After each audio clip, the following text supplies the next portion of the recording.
what's up? Let's talk about the Grams. First and foremost, first of all, what I always say, first and foremost, and first of all. Anyway, I am still ill. And, but me personally, like, listening to someone who sounds sick is not relaxing. Like, it makes me like, ooh. But I also believe there is something out there for everybody, okay? So maybe some people like the sound of being sick. It might make them feel cozy, I don't know. Or people might just not care. I don't know. Not necessarily my business, so I'm just gonna make it okay. But yeah, the Grammys were tonight. I don't know what year, maybe the 62nd or 42nd, or who cares what year it was. It was the usual, and actually, it was like kind of, I hate to use this word, but I don't want to say underwhelming, but that's what comes to mind. I liked Benito's performance. I thought it was fun. I love that he like my goodness, stuck to like Spanish. I like that he doesn't feel the need to have to like try to appease the English speaking, understanding market. Like I thought that was cool that he did the whole performance in Spanish. Even when he won an award, his acceptance speech, he like did a little bit of English and he switched it to Spanish. Because if that's what feels comfortable, that's what you should do, girl. Like that was nice. Lizzo's was nice.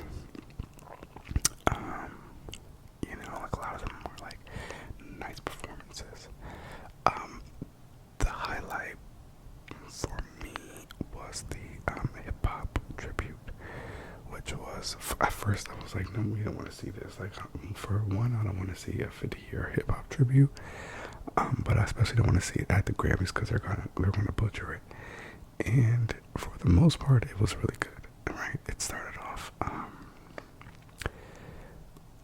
like it was a good evolution, and they had a lot of big names, a lot of big stars. I'm glad that they like LL Cool J. I'm pretty sure he introduced it. I'm glad he like prefaced it. I don't know if it was him that prefaced it or if it was Trevor Noah, but by like saying this, I'm pretty sure it was LL Cool J, by like saying that this isn't obviously everybody, and they couldn't include everybody.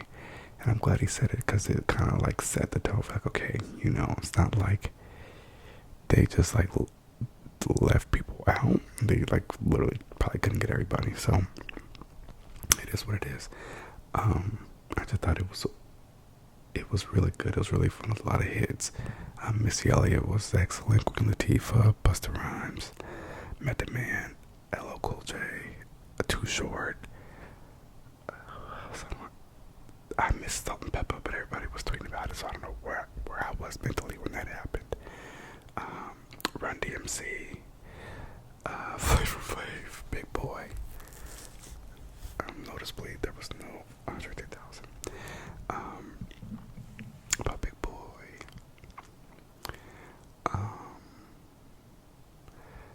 Nelly, right, and the Queen, Missy Elliott. And then things started to get awkward because then we cut to Lil Baby, right? And I remember if Lil Baby was after Missy or after Nelly, but either way, it was like two excellent, iconic hip hop songs, and then it was like Lil Baby, and it was a song I had never in my life heard before, right? Like I had like never. Right? I'm not too keen on the new age, but I like to think that I am, and I know like I thought like the biggest, at least Lil Baby songs, right? I know. I can't name them. I know the one with Drake. Yes, indeed. And I know a lot like Future Play. Like, okay, yeah. So that's what I expected when I saw him. But I could not tell you. Like, I had never in my life heard that song. So like, I was frustrated because it was like this really cool, like, journey down memory lane. Like all these excellent pop artists and these excellent songs, and I'm sure nostalgia plays a part into it. And then it just goes to this song that I've never heard before by like artist, and it seemed like they were setting it up as like, I hate to say, but like the decline of hip hop, which I feel like, to me personally, hip hop has not hit a decline. I think it's different, and I think it's definitely more saturated because, you know, almost anyone can do it these days. It's kind of like YouTube, right? Or like ASMR. Like, if you have a cell phone, you can make a YouTube channel. And I feel like it's the same thing with like music. You can, you know, if you really want to, you can have the means to like release music. So I think we have more options and it's more saturated, which to me, again, is not a bad thing. I think it just leads to being able to have more people. Anyway, I say all that to say, but also, not to go on a rant, but I think it also kind of lends to like letting like hashtag the people like actually decide what they want to listen to. It's not just like what the big record labels are pushing out all the time, you know. Obviously it's still heavily influenced by that, but it's also a little bit more authentic. But with that, you know, you have to take into consideration I'm not gonna go down the whole psychology rant. My whole point is they went from like Missy Elliott, Lose Control, and I think it wasn't Work It or Cousin Folks, it might have been Work It,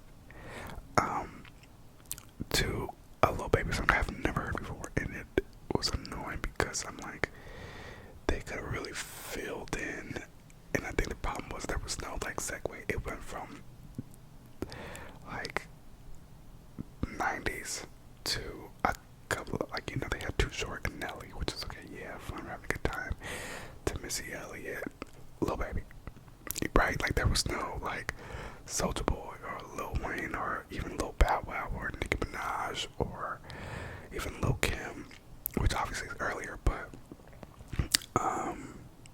like there are so many 2010s songs and artists they could have included that would have like bridged the gap a little bit better. Like going from Lose Control to whatever Lil Baby was doing was crazy.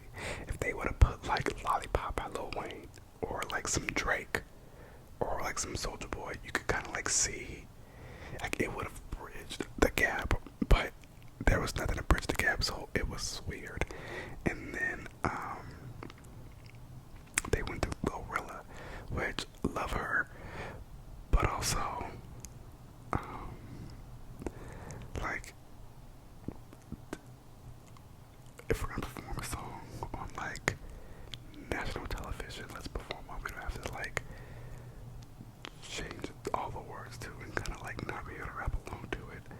Like I don't understand why she couldn't have done Tomorrow too, which is gonna lead to another point I'm gonna make in a second, because then it goes from her to Lil Uzi, you know, I Just Wanna Rock, which is fun. Like I thought I like Glorilla, she looked good, she sounded fun, so that was good. Lil Uzi, it's a big song, you know, it's fun, whatever, I like it. But I feel like they like skipped a whole, like they could have threw in Cardi before Lil Baby. Like I said, they could have did Drake or Nicki Minaj or Lil Wayne. Like Kendrick again.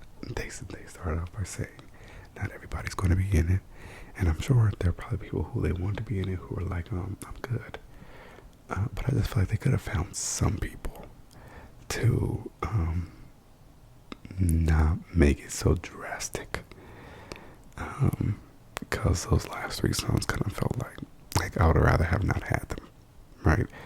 And I think it was kind of like a point, like, you know, these TikTok songs wouldn't be here, you know, without like the evolution of hip hop, which is true. Like a lot of the major sounds that are popular on TikTok are influenced by, you know, the hip hop that has evolved over the past 50 years. But I feel like they could have, like I said, gave us a little segue from Missy to Lil Baby. It threw me off. But all that being said, it was a lot of fun. I think that was a highlight of the night. It just felt very fun and black. I'm like, yes, this is a good time. I'm here. But besides that, it was kind of a lackluster night. I think Beyonce won 4 out of like 9. Maybe 5. No, she won 4 exactly.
also I knew what I was getting myself into, so like my hopes were not high. I did not really care.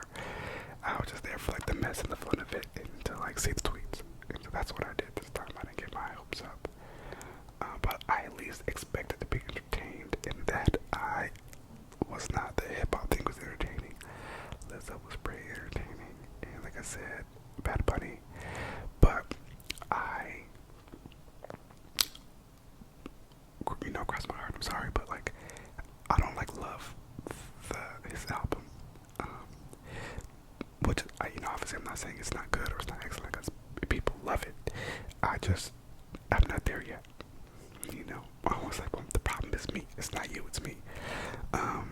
So it doesn't click with me quite yet. So even the songs he was performing, I was like, okay, this is fun. I just love that. It was very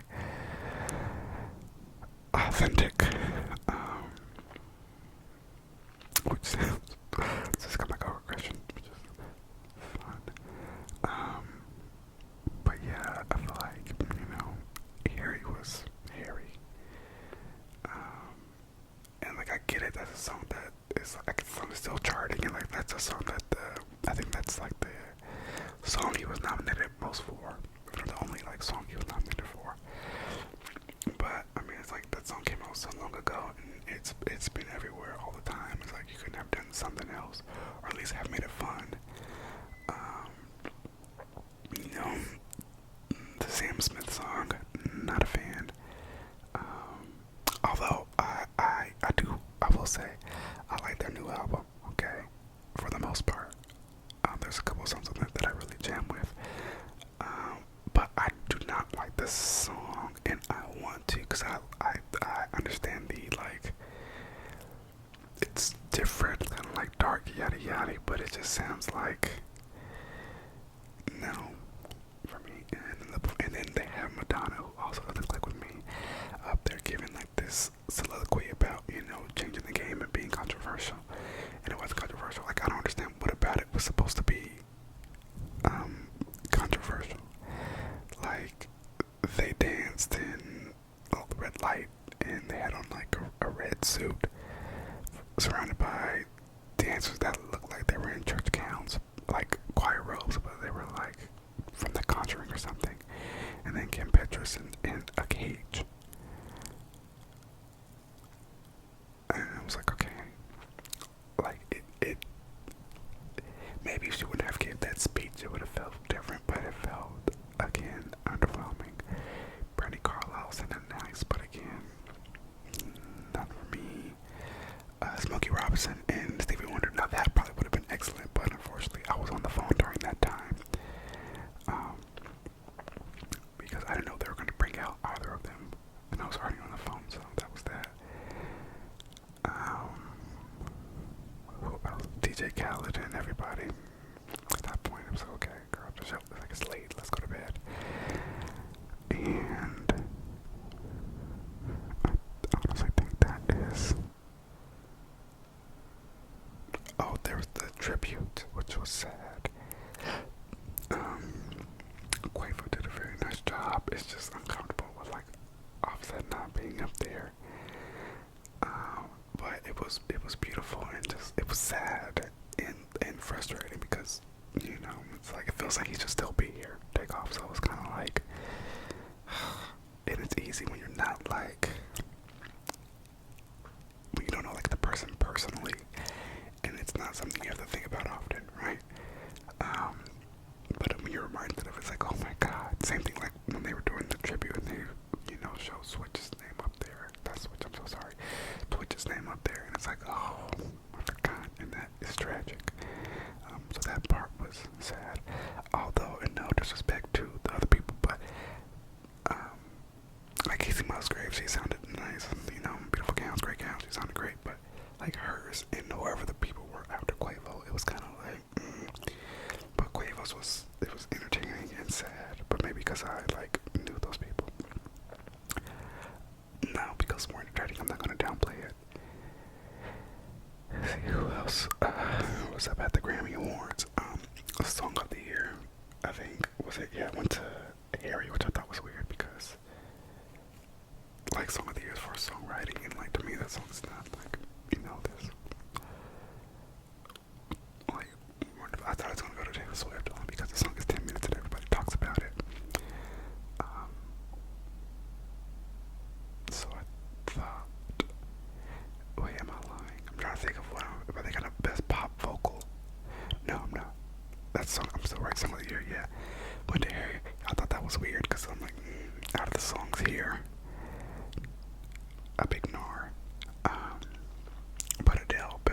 was pop vocals on that Easy on Me one. That deserved, obviously, like, let's be serious. And then record of the year went to Lizzo, which I was not mad at. Obviously my record of the year is Break My Soul. But, and I like Easy on Me. And like personally, I do not like About Damn Time, but I love Lizzo, and so I was happy that she won. Because she likes a song and people like that song, and I like her. So I was glad that she won, if that makes sense. Like, just because I don't personally resonate with the song, it must be good. And I like her, she's talented, so that was nice that she won. She was, her speech was good too. But yeah, overall, it was the Grammys. I don't know what happened. I don't know, like, why they couldn't book. Like, there were no performances that felt like people actually, like, went and rehearsed for them, if that makes sense. Like, I feel like Harry and Bad Bunny probably just took whatever they had on tour and brought it at the Grammys. I can't say that for sure, so I shouldn't, but that's what it felt like. Lizzo, for Lizzo felt a little bit more toned down, but, I'm gonna let her do her. And everybody else was kind of just like they just kind of, they gave what they had, and then like, oh, let's go cook up something, which I'm not mad at. Like, do what you want to do. I just, for a 4-hour show, literally a 4-hour show, my time could have been better spent, but it is what it is, and it was what it was, and honestly, it is as it was. So, on that note, let me know. Oh my god, 20 minutes, holy god. Let me know what you think. Let me know if you enjoyed it. Let me know if it was trash. Let me know if you agree or disagree with what the girls were given and what the girls were giving. Okay, so what the girls were given, as in what awards they were given, but also what the girls were giving, as in, performances and whatnot. So, hopefully you enjoyed it more than I did. And I probably won't be watching next year. So, BT Awards will be fun though, right? Those I probably will watch. And good luck to everybody trying to get Renaissance tickets. I'm fucking waitlisted, so I'm not happy about that. But I'm just crossing my fingers that they take me off this damn wait list and give me an actual code, because I've been here since day one, okay? I was at the I Am World Tour in 2009. Do you understand me? And I have not missed a tour since. It is now 2023, okay? I bought the Renaissance box set before we knew what Renaissance was, what was in the box. I just bought it. So I don't understand how I'm on the wait list. And it's annoying because, especially in Los Angeles, exposed, but especially in Los Angeles, I know the people who are signing up are, people who just, let's go see Beyonce. So, but, it is what it is. I'm going to get my ticket. I'm putting it out there somehow, some way. And on that note, to you, to the Grammys, to myself,